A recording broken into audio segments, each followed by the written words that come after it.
আর এই ঘোষণার পর শুক্রবার পুরাতন মালদার ভাবুক অঞ্চলের সৈয়দপুর মৌজায় গিয়ে প্রস্তাবিত জওহর নবোদয় বিদ্যালয়ের জমি পরিদর্শন করলেন মালদা বিধানসভার বিধায়ক গোপাল চন্দ্র সাহা।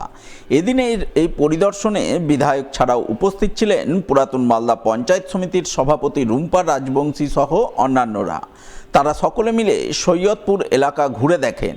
পরে সংবাদ মাধ্যমের মুখোমুখি হয়ে বিধায়ক গোপাল চন্দ্র সাহা জানান, কেন্দ্রীয় সরকার মালদা জেলার মধ্যে একমাত্র জওহর নবোদয় বিদ্যালয় গড়ে তোলার উদ্যোগ গ্রহণ করেছে। এজন্য পুরাতন মালদা ব্লকের ভাবুক অঞ্চলের সৈয়দপুর এলাকা চিহ্নিত করা হয়েছে।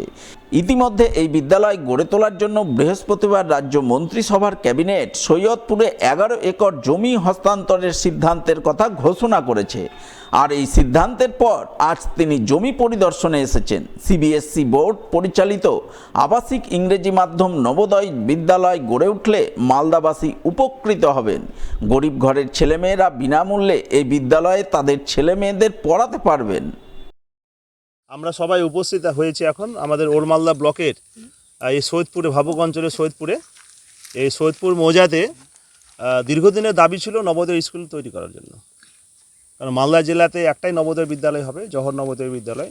সেটা কেন্দ্রীয় সরকারের সিদ্ধান্ত যে সমস্ত জেলায় ভারতবর্ষের একটি করে নবোদয় বিদ্যালয় যাতে গঠিত হয়, সেখানে 6 থেকে 12 পড়াশোনা হবে এবং CBSE board, English medium, free, কোনো পয়সা করে লাগবে না। একবার ভর্তি করে দিতে পারলে তার 12 পাস করে বেরোবে। তো মালদা জেলায় সেটা ছিল না। 2022-এ আমার প্রস্তাব ছিল বিধানসভাতে, মাননীয় মুখ্যমন্ত্রী যিনি রাজ্যের ভূমিমন্ত্রী ছিলেন তদানীন্তন প্রাক্তন, প্রস্তাব দেওয়ার পরও সেটা হয়নি, এন্টারটেন করেনি।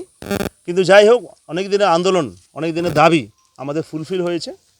আমাদের নতুন সরকার, রাজ্যের যে সরকার, যিনি নেতৃত্ব দিচ্ছেন সম্মানীয় মুখ্যমন্ত্রী শ্রী শুভেন্দু অধিকারী মহাশয়, তার গতকালকে মন্ত্রিসভার আমরা সবাই দেখেছি যে মন্ত্রিসভার ক্যাবিনেটে যে মিটিং ছিল, সেই মিটিংয়ে এই জওহর নবোদয় বিদ্যালয় মালদায় সৈয়দপুর মৌজাতে 11 একর জমি হস্তান্তরের জন্য কেন্দ্রীয় সরকারকে নবোদয় বিদ্যালয় স্থাপনের জন্য জমি হস্তান্তরের কালকে সিদ্ধান্ত হয়েছে।